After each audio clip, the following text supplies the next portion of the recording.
In this video, you're going to learn how developers can attach their services to valuable problems, which will help them with sales and rates and marketing.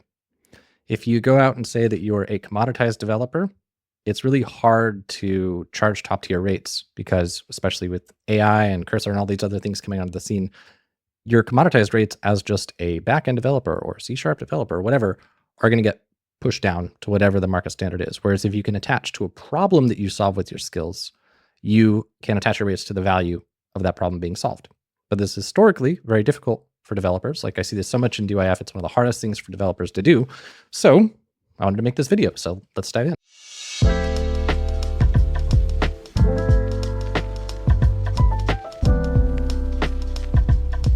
So to set a little bit of context, the reason why it's so important to have a problem that you solve mostly ties in to your marketing. So if right now you get clients from referrals or Upwork, you are kind of doing almost like commoditized reactive positioning.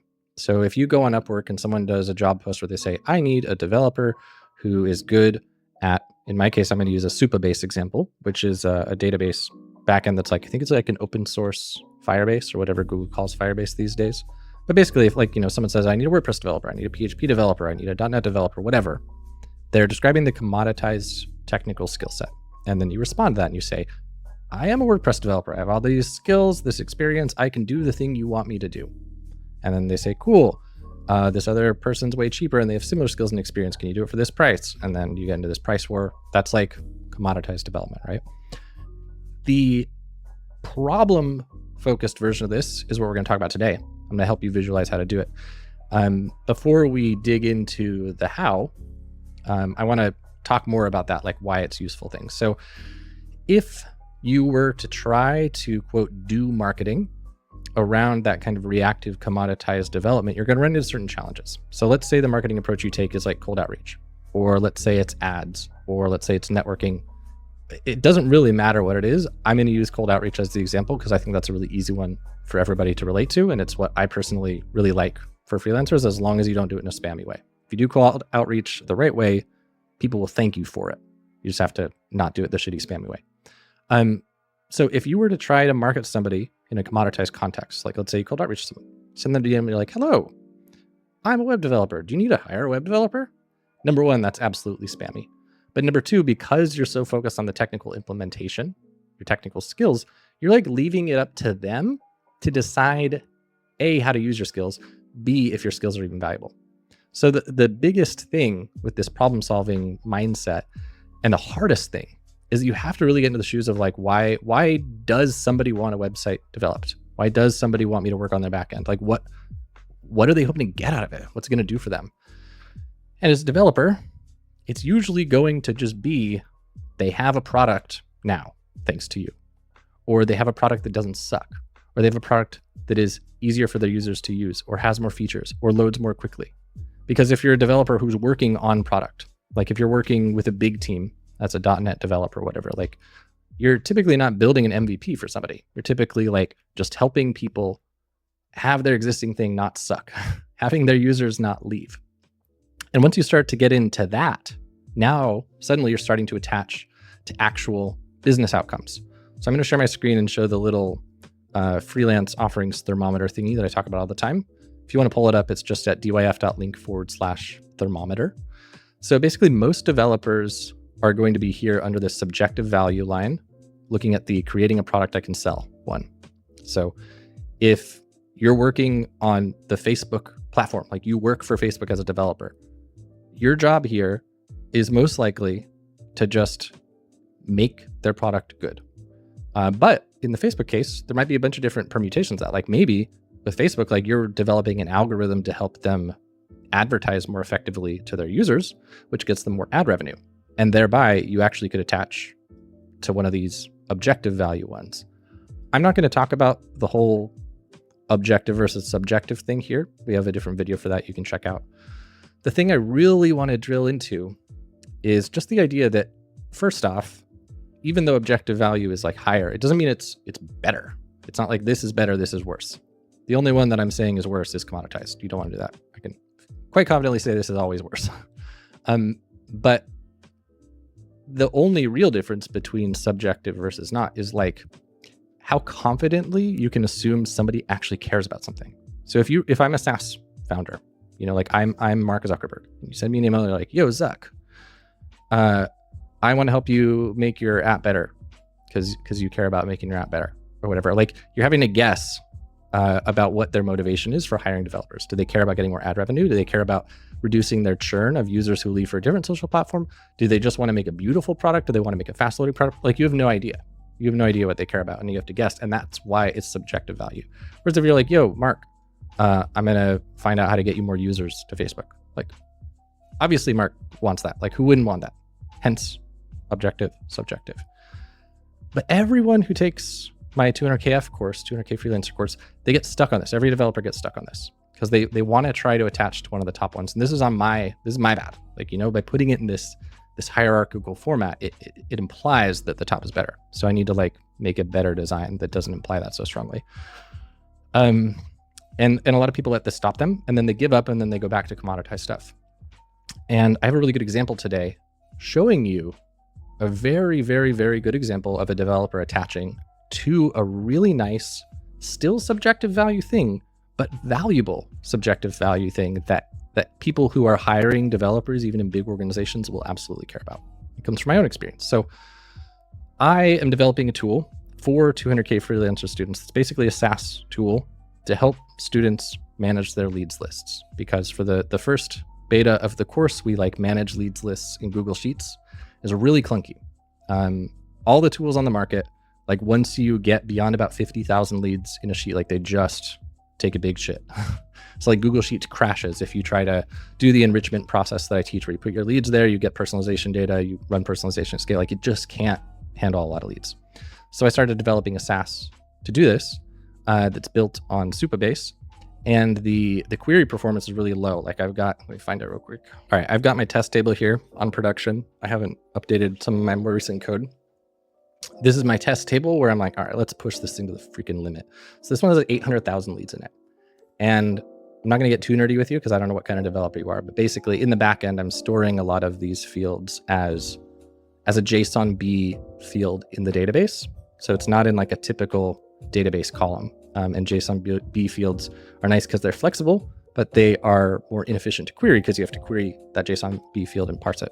And I'm only giving you this context to help you understand the setup for this positioning tip I'm about to give you.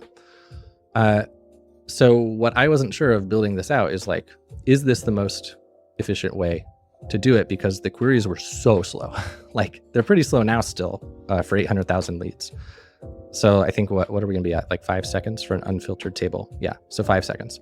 But before I set my Postgres timeout to 30 seconds and it was still timing out and crashing because 800,000 records is just a lot as you apply more and more filters and stuff. So I went on Upwork and I tried to find somebody to help with this and I did. And without him meaning to, he did a really good job positioning himself for this problem. And it had me thinking like, gosh, if this dude wanted to, he could take what he did here on accident and use it as the basis for like a productized service and for problem alignment in marketing specifically. Like I have ideas for cold outreach, which I'm going to show you in a second. So what this dude did well, and I don't know if he wants me calling him out. So his name's Ross, but he said this in his initial message to me. It was so good. So Ross, if you're seeing this, you did a good job on this right here. This is what really tipped me. It's like, so basically with 200KF, with marketing in general, and with cold email specifically, we always want to try to think about like before and after. What was the client like before? What was the KPI affected? And what was the after? And this is where developers get really stuck. This is where designers get really stuck. Like everybody besides marketers get stuck here. So they're like, well, what do I track? I don't touch the money. It's not like my work made this person sell more. Like I'm just a developer. And this guy did a great job of subjective value problem positioning. So you can see here, in January, I worked with a booking platform similar to like booking or Airbnb, speed up some frequent queries. And then look at this, before and after. These queries are running up to 100 times a minute and were sometimes taking 10 seconds to run. By the end, they're running in under 50 milliseconds. So that's, how many milliseconds are in a second? Are there 1,000 in a second? So is that like, what, a 20x increase? This is mental math, so I'm probably wrong. But the fact is he showed me a case study right here. It's not, I did this for them and now they made $1 million extra. It's just, I did this thing and here's a concrete way it affected their app. And the reason it's subjective value is that what it relies on is that the person he's talking to cares about speeding up their queries. But where this is kind of cool is that even though Ross would have a really hard time attaching his 20x query performance impact to actual dollars in this client's pocket, and thereby its subjective value, he wouldn't have like a really hard time drawing the connection. Like for him to say, like he could ask a rhetorical question here. He's like, what would it mean for your app's churn and the amount of users who want to like leave your app and go use a different one? What would it mean for your queries to be able to run 20x faster? What would it mean to not have them sitting there for 10 seconds wondering for those whole 10 seconds if there are faster tools? You know, like you could do some really good positioning stuff around this. And if you did do something like that, what you're essentially doing is you are primarily attaching to the product. You're using a KPI that is about your impact on the product. So your only concrete thing you're tracking is your impact on the product. So in this case, how fast the queries can execute. But you can kind of, without like really pushing it, you can still draw that line between creating a product I can sell into, in this case, it would be like customer retention. So I don't think I have one on here for churn reduction, but it would essentially be like not losing clients. Let me find one. It would essentially be this. So turning sales into more sales, like reducing churn and increasing retention, they both attach to that. So faster queries equals less churn. Like that would be how you could draw the line. But in this case, I don't think you'd even need to, right? Because if I'm developing a SaaS and with lead tables, like the whole unique selling proposition of lead tables is quickly and efficiently manage large data sets that would take a big shit in Google Sheets, right? So like, that's the reason why people sign up to my tool. So if my tool can't do that, then I don't have a unique selling proposition. I just have a pile of garbage. So in my case, like if the whole USP is this thing is fast and this thing is not fast, then obviously someone cold outreaching to me could determine that I do actually care about it being fast, because that's my whole thing. And where this gets really cool. So one of the things we talk about in 200KF, sorry, I keep using an acronym if you don't know. 200K Freelancer, it's a course I sell. We talk about building a lead gen system for freelancers. One of the things we talk about in there is ICP narrowing. So basically deciding, okay, so here's a problem I can solve. I can make queries faster. That's a thing I can definitely do. I'm really good at it. I'm really good at Postgres. I'm really good at optimizing queries. I look in my past client roster, I'm like, oh my gosh, yeah, these guys, I brought this KPI to them. I brought this KPI result to them. And then you ask, what makes them them? What is it that is true about this business that allowed me to produce this result for them? And then what's true about them that allowed me to produce the result and that result was really, really valuable. So like this, at the time of recording, lead tables is not a public thing. I'm going to be just releasing it to 200KF students. Right now, nobody can even join it. It's just me. So even if you came in here and you made my queries 1,000,000 times faster, it doesn't matter. Like no one pays me money for this thing. So there's going to be a very limited amount of money I can spend on a developer who can improve the queries. So that's the process of defining your ICP, your ideal client profile. Asking yourself, like, who's the kind of person who, if I were able to do this, if I were able to make the queries 20x faster, would really see a big impact from that, would really see the value and would have, like, if this happened and it reduced their churn, they would be over the freaking moon because they would see how that translates to revenue, like what defines them.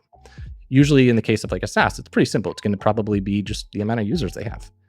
If this SaaS has at least 2,000, 5,000, 1,000, 100, 10,000, whatever monthly active users, me being able to speed up their queries, like double the speed, triple the speed, whatever, is going to probably have some kind of churn or retention impact for them. They would definitely see the value in that. So you define that. And then you find a way to find and filter these kinds of folks at scale. And so one example that I'm going to show you today that just came to mind for Ross is there's this cool tool called BuiltWith. And basically it allows you to build leads lists of companies based on software tech stack that they're using. So for example, here's Supabase.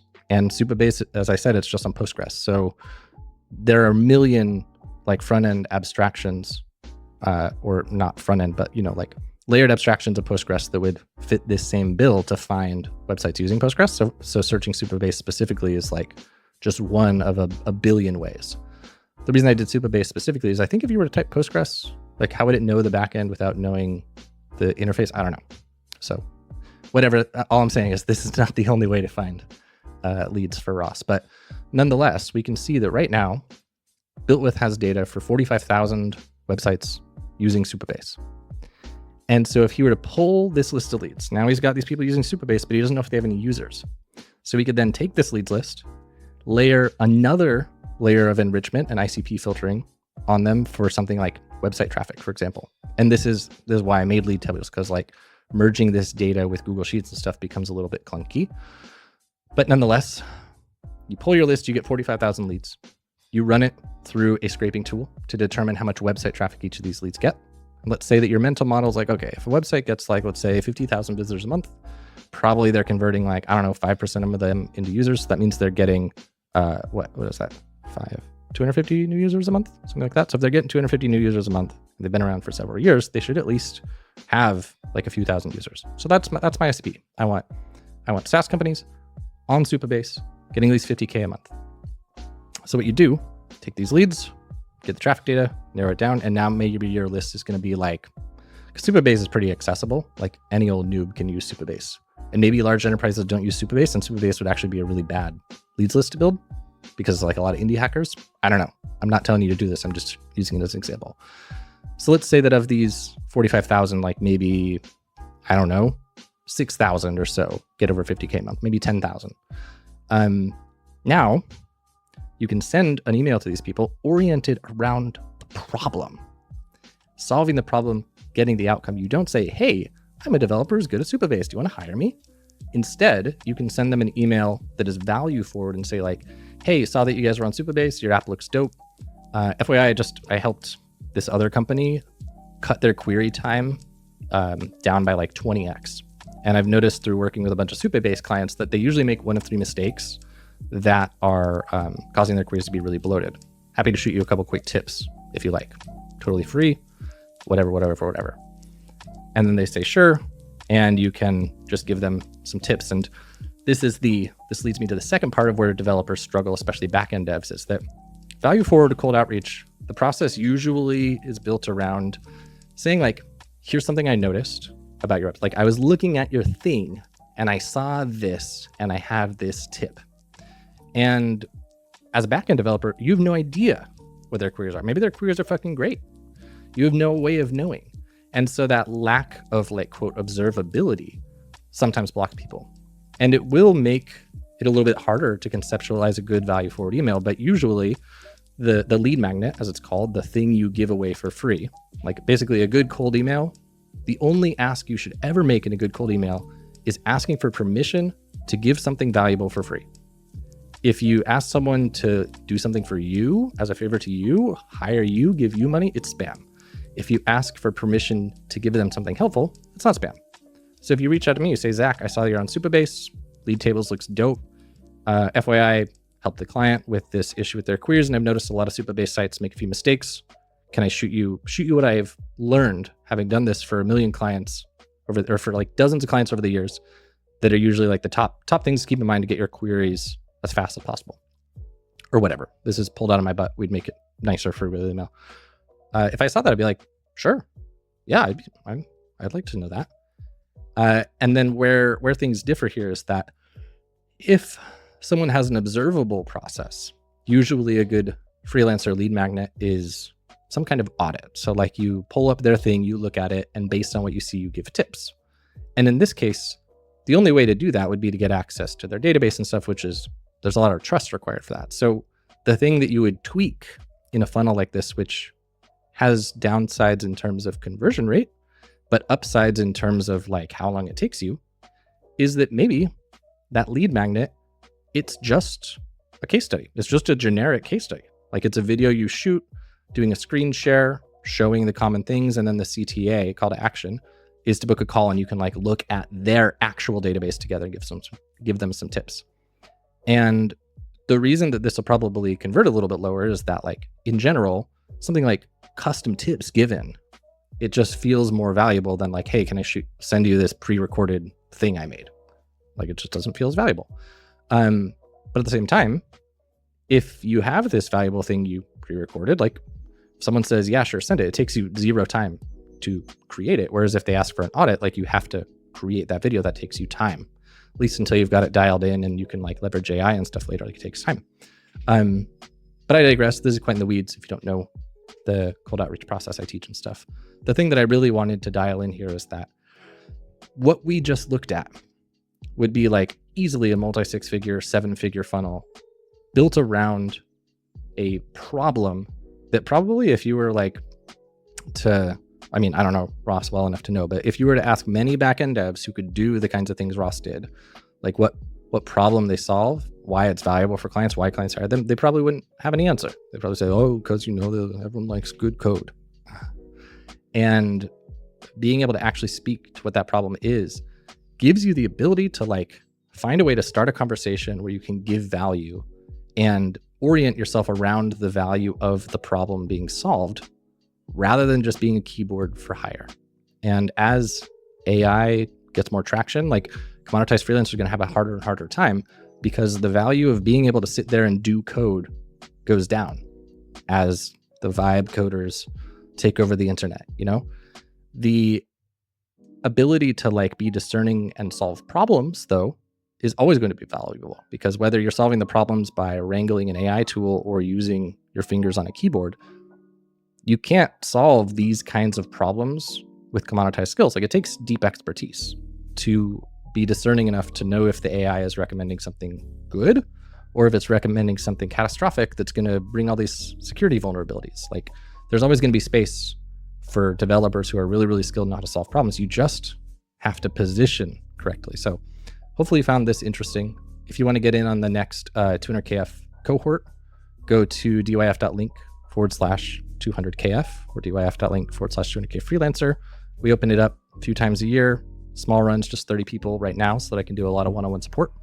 And all this stuff I talked about, like if it's overwhelming or whatever, like understand I just tried to condense like a 6-month program into 23 minutes. So there's a lot to go into here, but my hope is that this gets your mental gears turning. And what I would love for you to do from here is just take a few minutes and like ask yourself, like look at your past clients. If you're working in a day job, look at your day job and say, what are the things my code affects about the business? It doesn't have to be dollar things. Just like, what are the KPIs that my boss cares about? What are the things that if I went to my whoever I directly report to, or I went to the CEO, sorry, I was like, yo, bro, I just affected blank by blank. Probably the CEO wouldn't understand enough to care. But if you went to whoever you report to and you told them like, hey, I just made your queries 20x faster, and you wanted to like connect this to something they care about, what would you say after? A nice format for this is like, I made your queries 20x faster, which means ... something from that thermometer. So if you can ever think of some way to, in an abstract way, connect to one of these objective ones, then it means that you've found a way to connect technical code to a subjective problem to an objective outcome, which is a superpower for your positioning. So if you say, I made your queries 20x faster, which means users are going to like using the app more, which means they're going to be less likely to leave for a faster competitor. Boom, you did it. You connected it to valuable outcome. So I would love it if you could just set a timer for like, I don't know, 15 minutes, do some journaling, go through your past work and like, try to think of like 10 of these. 10 is going to be hard, but go through past projects and think like, what's the thing I did? What did it affect? Even if I don't have exact KPI metrics, you know, even if I can't say it 10x'd it, or even if you just participated alongside a team in order to drive an outcome. Like it doesn't matter. You don't need to have these firm citable numbers. I just want you to go through the exercise of connecting the dots between code you do into business outcomes. So try to think of 10, push yourself. And yeah, I guess that's it. Hopefully this is helpful. See you when I see you.